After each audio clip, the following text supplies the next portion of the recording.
When you get to Faropolis, keep your head down and trust no one. Was there ever a former Darkstar mercenary around here? Surely a creature of the night.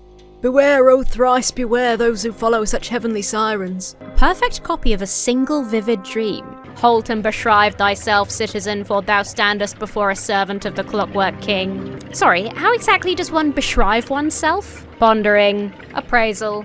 Thou art a vagabond of unknown loyalty. Mikhail sent me, he says hello. You'll be wanting a travel permit then. I'm interested in buying some weaponry. What do you need it for? Murder, manslaughter, you know, crimes in general. They give you the hairy eyeball. Hello, citizens. Word to the wise, pal. Once you walk away from this board, forget everything you saw. The militia seem to be under orders to let people read freely, but they sure don't like us asking questions about it. Cheers, I'll be careful. Thank you. The surface of the notice board is entirely lost between layer upon layer of paper, while half-melted candles shelter at its foot. A sign at the top reads, Missing Persons. One note in particular catches your eye. It looks relatively new and is written in a spidery hand. Dear child, I don't know why I'm writing this. I don't know who you are. I don't even remember your name. I just know there's a hole in my life and nothing fills it. If you are real, please come home. I want to feel right again. Oleg Gorovich. Something tugs at you about this strange notice. Maybe you should offer your help? The notice gives directions to a house on the northeast islet of Faropolis, accessed via the city's rear gate. This notice is written on the back of a royal petition slip, seemingly by several different hands. Missing 2 months. Edith. Eiynk, 71 retired plumber. Last seen visiting Gorshi the clothier. Dark hair and light brown skin, foul of mouth and smokes like a chimney, argues bitterly on any point at which she takes offence. Offence, and cannot by any means be reasoned with or pacified. Very much missed by her 3 children, 14 grandchildren, 6 children. You send a word of any things, okay. So a lot of missing people.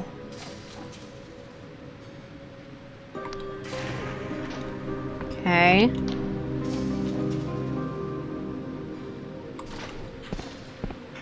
Okay, suspicious. Bennett for a song, friend. I know all the royal anthems, and the God War battle hymns, and the old Cardovian layers, and more besides. 5 coin a pop, no fairer price. Sing me a tune from old Cordova.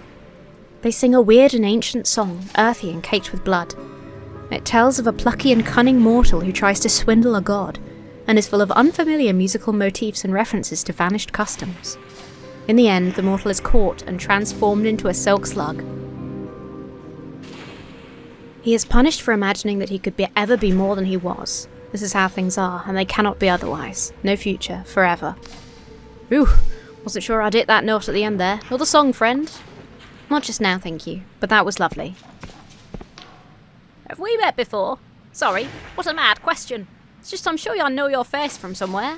I hope not. Oh, are you the person whose ticket number I accidentally stole? Because I noticed you have one leg. Ooh, you are confronted by a middle-aged man with piercing eyes and a bushy, well-kept salt and pepper beard. Halt in the name of the king! Traveller, you are hereby detained in the name of His Majesty, the Clockwork King. Please don't do yourself a mischief by resisting. But I haven't done anything. Irrelevant, you are here and you have an appointment. Call it fate if you believe in such primitive things. I am Sunil, the King's Speaker, first among equals of the Machinist Guild. In its ever-advancing wisdom, Its Majesty has requested your presence in the audience chamber at the Machinarium. This is not optional. Ah, yes, of course. I have important information for Its Majesty, for its ears only. Convey me thither, my good man. Shit. Sunil studies you like a pinned butterfly. Then he snorts. Militia, arrest this nitwit. No need to be gentle. Oh, hello. Would you be the Clockwork King? Jesus. As you approach the vast machine, a sense of uncanny pressure pervades your body, as if you're pushing against an invisible wall that grows stronger with every step. Is it sorcery, or only your fear? Your soul knows that the king is bigger than this interface. Bigger than the room, bigger than the machinarium, bigger than the sky. You feel minuscule in its presence, and somehow fictional, as if all your memories were merely this thing's daydreams. The noise of wheels and pistons fuses into an abyssal roar. Your skin fizzes, your sense of balance swirls. You taste metal, then burnt nuts, then somehow magenta. A delicate metal arm shivers into life and begins to write. Invocation afoot. Please abide. Invoking. Invoking. Rejoice and exult. The invocation is cast. All hail its majesty Machinus Rex, the Clockwork King. Now summoning cannon. Courtesy. Royal audience. Human. Ignorant. Alas, cannot invoke hex. Rune. Bezos. 9/12 binding. Cannot invoke hex. Record of fault. The flood of symbols fills the parchment several times over until finally the quill stops. Augury. Subject indicates confusion. 62% confidence. Conjuring alternate exegesis. Fetching true name. Judgment. Thou art subject number.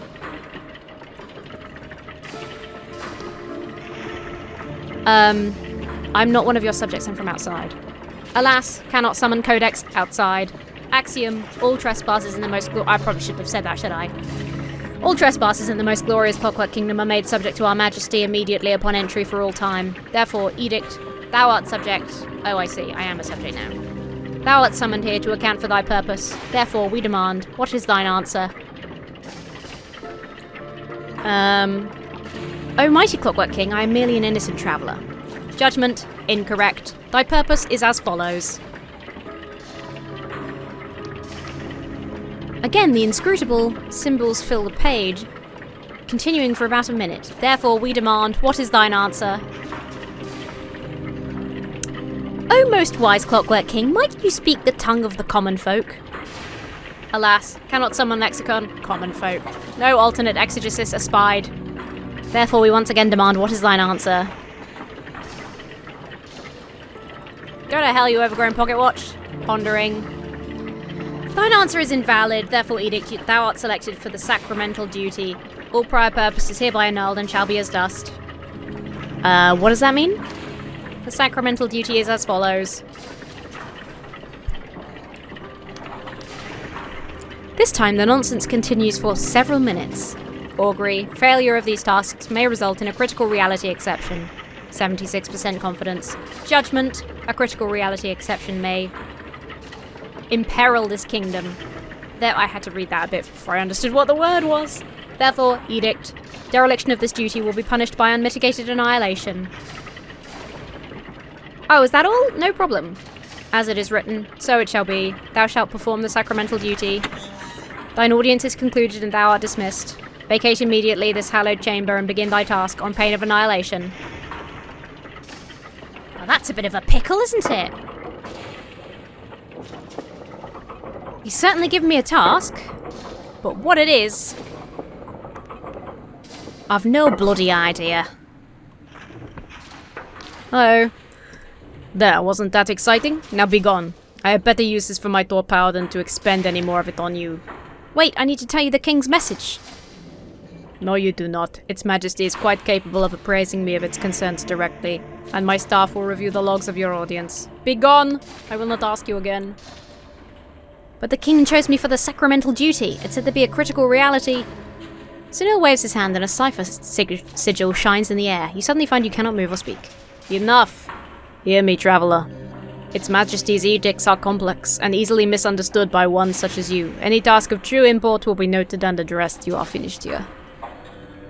So is it that the actual king is not particularly corrupt or evil, but that it just can't be properly understood, so it's just being interpreted by its, followers? I'm a comitologist. We draft the petitions the guild sends to the king and make sure they're in the correct cipher language. What's a petition exactly? Requests for action. You know, production orders, rule changes, alteration requests. We can't tell its Majesty what to do, but we can ask. Sometimes it listens. May I please get back to work? What happens if the language isn't correct? Oh, anything. Wrong verb here and we get a skating rink instead of a farm. A misplaced comma there and the wrong house vanishes. More importantly, I could lose out on guild commendations for this year. Do you ever consult with the people your petitions affect? They give you a queer look. I'm no good at talking to layfolk. Besides, individual testimony is invariably clouded by partiality or bias. Most people can't see the big picture like we can. Okay, best of luck. Thanks. Don't talk to me. I'm an L. Without a doubt, this is L. Anything I can do to help? I don't know. Can you reconjugate a 274-line cipher charm for a low contagion rune set while maintaining echo consonance with the legacy canon written by a lazy moron who never took notes? Yes! Oh, go and boil your head. Sorry. I was trying to have a bit of fun. Alright, well, that wasn't great. All things considered, that didn't go super well. Hello? Potions, is it? This shopkeeper has his nose buried in a giant ledger. King's blessing, citizen, I'll be with you in a... He glances up and does a double take. Tick. God's teeth, a new customer! Shopkeeper seizes your hand and shakes it vigorously.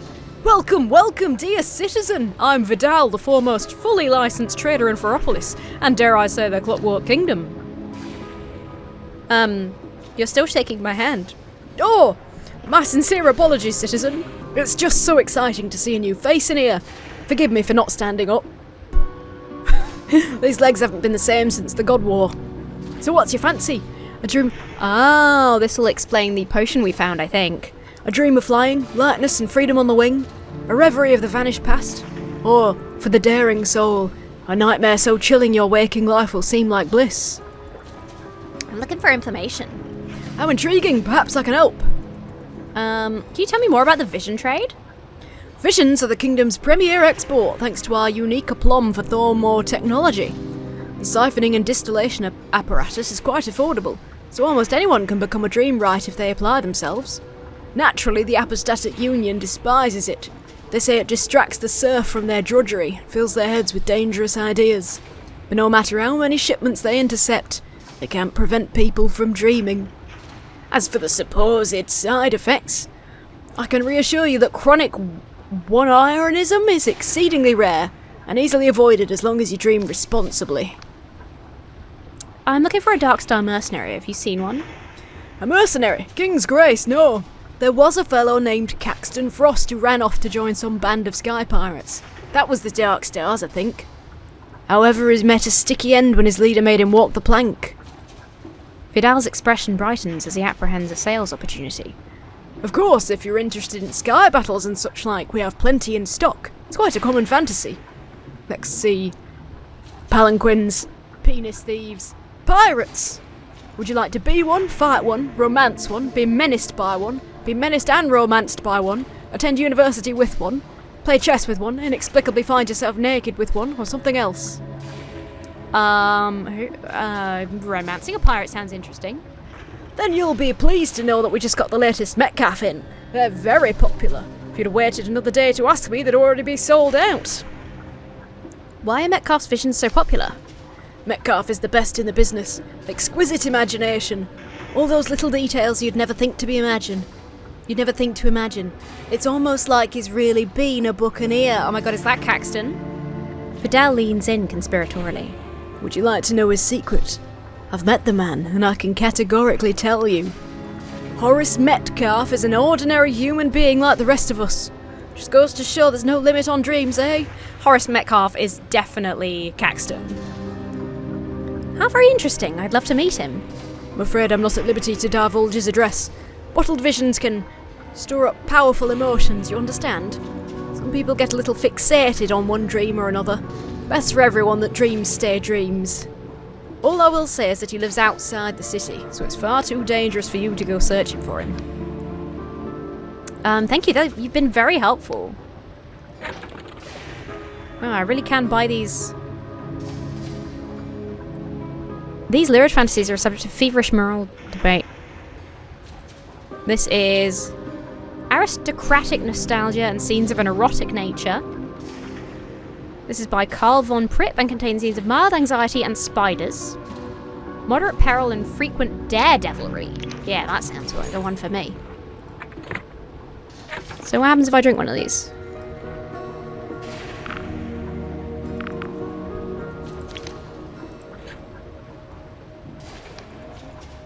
Within a few minutes of emptying the bottle, you fall into a deep yet restless sleep.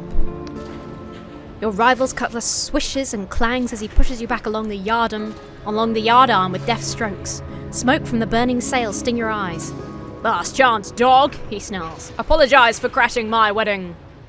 It seems like only yesterday you were playing cards together in the quiet hall updeck, nestled among coiled ropes as thick as your thigh under the pale phosphorescence of the ship's gargantuan hull-mending slime mould. Back in the present, the slime mould stings. Back in the present, the slime mould sings as it dies. Your ship lists heavily to port, and your rival loses his footing. But on a split-second impulse, you lunge down and seize his hand.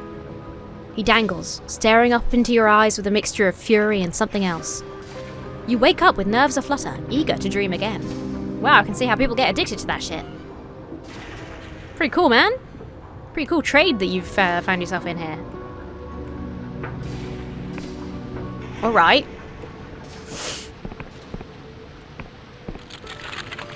Oops, didn't realise that this was locked, but not anymore. Okay, just like coins.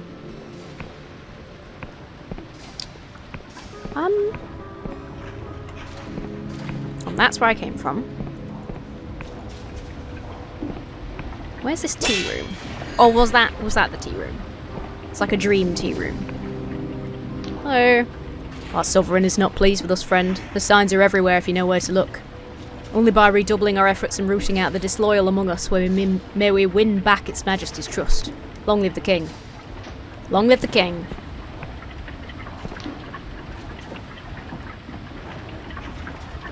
Out of nowhere, you get a random urge to check your pocket. Inside, you find a scrap of paper that you've never seen before. The enigmatic note reads, "We must speak, but hostile eyes are watching. Meet me after nightfall in the park in Upper Ferropolis. I'll be waiting under the gazebo. Come alone. Trust no one, a friend." Oh, great. Now I've got to find where a place is at a time. Nice. Oh. Something has changed. Was it this door opening? Ah. Oh. Freaking nice, dude. Okay.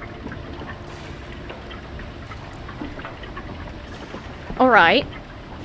There's got to be a little inn or something here for a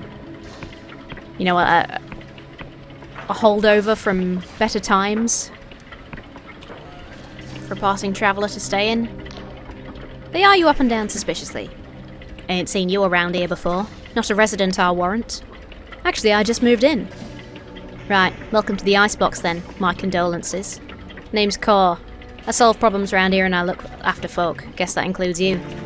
Let's see. Boilers are busted right now. Maybe number 4's got extra blankets if you need them. Get hold of anything to burn, you share it around and we'll do the same for you. Folks here look after each other. Last thing, we don't want any problems in this building. Things are hard enough without getting the king's wrath coming down on us. You get involved with anything funny, you keep it to yourself. These are good people, you understand. They don't deserve no trouble. Don't make none and we'll get on just fine. How's everyone doing here? Can't complain, but I'm worried about your sip in number 28. Cold's bad enough in the main building, let alone in the floaters. If you come across any spare fuel, you let me know.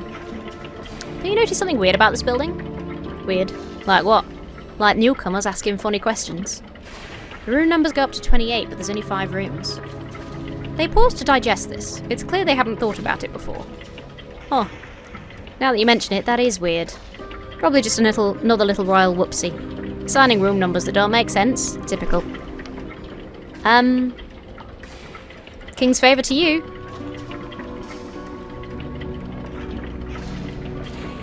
Hello.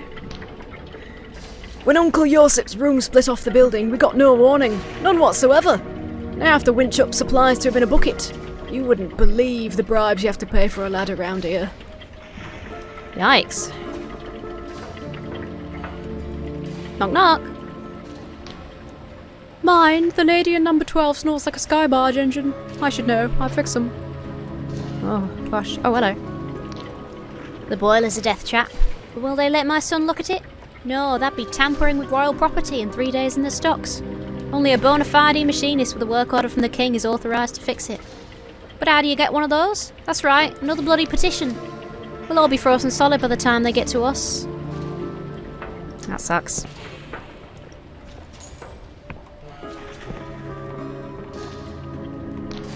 This middle-aged woman looks worn down to the bone, with bags under her eyes and deep worry lines in her forehead. Her jet black hair is unkempt but held in place by a long ornamental pin of surprising finery. Oh, hello. Are you one of Nadja's pals? I'm afraid she's not seeing anyone right now. My camera's died. My camera's battery's died. Is she alright? She looks like she's out for the count. Something about your manner seems to cut her, and when she speaks, her voice cracks as if she's about to cry. No, she's not alright. The woman closes her eyes and takes a deep breath. I apologise, stranger. You're not seeing me at my best just now. I'm Nadja's mother, Yasmin. This last month I've been her full-time carer as well. It's those bottled visions you see. What happened to her? Our family has had a rough few years and there wasn't much joy in our lives. So when Nadja first started getting into visions, I was happy for her. Then she began spending all her free time dreaming. Soon she was sleeping until noon, missing work. Now she barely wakes up at all, and she's never lucid when she does. She can't work, can't even feed herself. But she does need food and fuel to keep warm. With all these summoning glitches, I have to pay cash on the black market. We're down to the last dregs of our savings. Yasmin shrugs despairingly. I just don't know how we can survive like this for much longer. Is there some kind of treatment? Yasmin throws up her hands in frustration. I don't know. I'm not an alchemist or any kind of vision expert. We petitioned the king for a doctor to visit, but with the way things are, it'll be months before we hear back. You mentioned your family's had a rough time? A few years ago, my husband passed away, and I got very sick. The creeping cough, you know. Even today, I can't really work because of all the spores in my lungs. Then, last year, we had to leave our house in the countryside due to the corruption. As far as I know, it's still out there, slowly sinking back into the mud. This room and its contents are all we have left. I don't mean to moan, truly. There's so many in this kingdom who have it worse than us. I just know it was tough on Nadja, that's all. Maybe I could help find Nadja a doctor? A tentative hope is enkindled in her eyes. Oh, would you? Yes, you could ask Vidal the vision trader about it. I doubt I could face him myself without knocking his lights out and trashing his shop. Vidal must have seen cases like Nadja's before. If there's any way to help her, he surely knows. And if he refuses, you tell him he'll answer to me. Yasmin makes her best attempt at a smile. Is there anything else you wanted? That's all. Good luck. So where's the guy's room that's split off?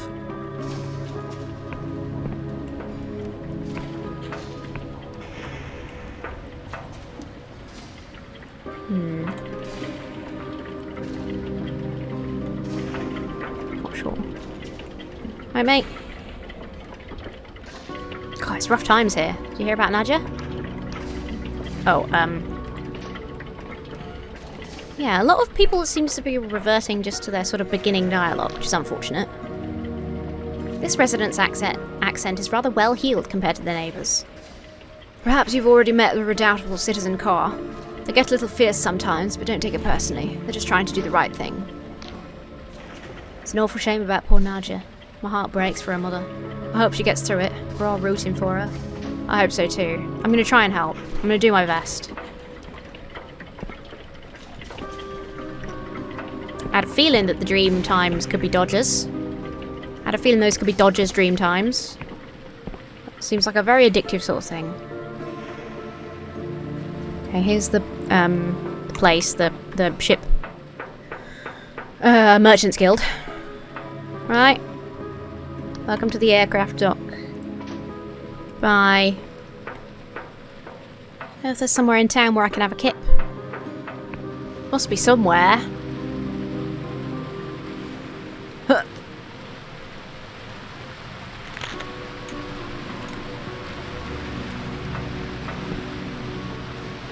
Huh. Okay. Probably smell damp now on top of everything else. On top of my usual smell. Nice. Cool. Hello. Weapon! Weapon! Fuck are you glyket wee scrot! Oi! Weapon! Why are you shouting weapon? They squint at you, unsure of your intentions. Weapon? Weapon's my pet. So called 'cause he's a pure spanner like. Weapon, come here, you wee dobber. Okay. I'll just not worry about that, I think. Ugh, it's a bit skanky down here in the bowels. Don't think I'm gonna find anything I need down here. Oh. Oh, hello. This looks like an inn, if ever I've seen one.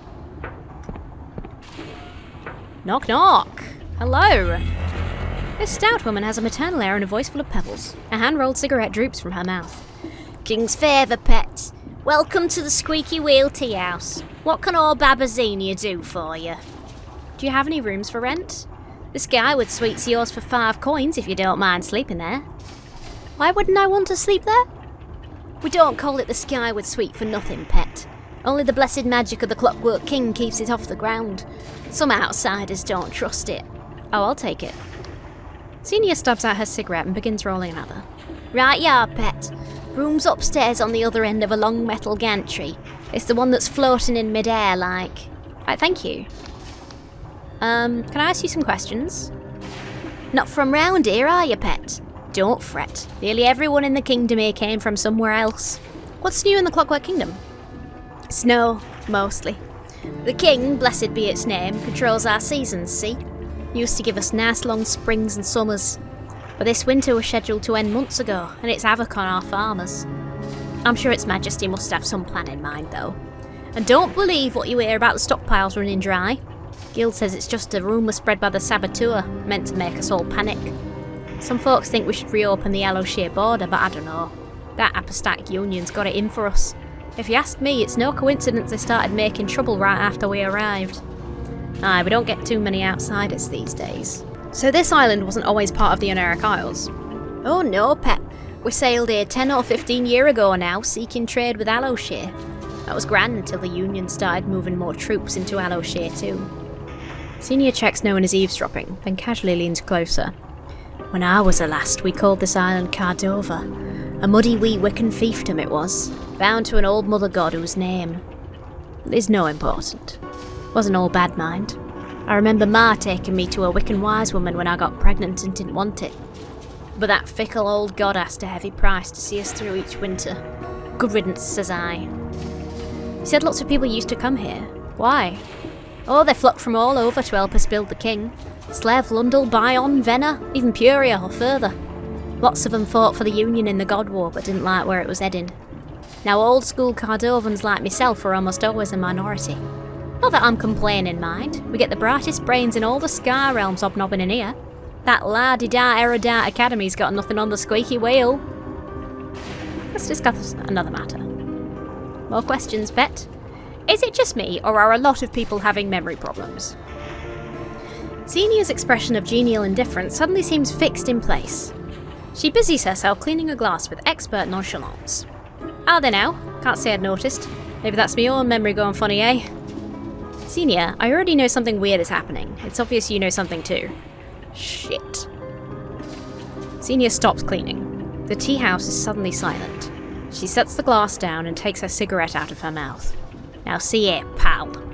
Babazinia won't have anyone sully in the name of her late wife's tea house with this nonsense and scuttlebutt. Let alone some outsider talking shite about shite they don't know shite about. That kind of claptrap helps one person. The saboteur. I think we understand each other now, don't we, pet? I understand perfectly. Do you know anything about a Darkstar mercenary? Oh, why, it's been all over the dispatch. That Raj lady captain, Velma was it? Viola? It's making all kinds of trouble for the Union. Good for her, I say. Mind, if you're looking for Darkstar sorts round here, I'll have to disappoint you. Although there was that adventurer fellow who went over to their side 10 or 15 years ago now. Frost, that was it. Caxton Frost. Used to be a hero of the kingdom. In the end, his own crewmates chibbed him dead in some kind of mutiny. Made the front page of that week's dispatch. A lot of folk thought he got what he deserved. Do you think he deserved it? I think it's a shame. Shame such a talented fella felt he'd be better off with a bunch of skyfaring reprobates than here in the kingdom. Still, play stupid games and you'll get stupid prizes. What can I do in Ferropolis? This city's nearly as tall as it is wide. Higher you go, the richer it gets, see? Some say it's dangerous below, in the conduits, but that's shite. Good bargains down there, if you ken where to look. Those big metal kiosks you'll see folk queuing for are royal summoning stations. That's how we townsfolk get our daily bread. Straight from the king, may its gears turn evermore. Why is this place called the Squeaky Wheel? The Machinist Guild has a saying, the squeaky wheel gets the grease. To me it means good things go to whoever asks loudest, not who needs them most. My late wife saw it differently. She said it was a motto, if you want good things you've got to make noise. We never did settle that argument. Wow. I must be off. Thank you so much. I'll save my game and check out my room. Hello. Do you hear about the famine over in Allowshire? They say the Inquisition's sitting on a great stockpile of food, but hanging anyone who talks about it. Knew it were trouble when the Union moved in over there. Bloody knew it. Where'd you hear that rumour? I read about it in the Royal Dispatch. Aye, I bloody well read it. Only loaned my letters a few years ago, mind. My son still helps me with the technical words. Who taught you to read? Guild class, weren't it? Machinists rounded up a bunch of us illiterates in old Godbotherer's temple. Never seen so many desks in one place. Gave us the month off work to learn too. Grand thing that was. Me old folks never had letters, nor their old folks either.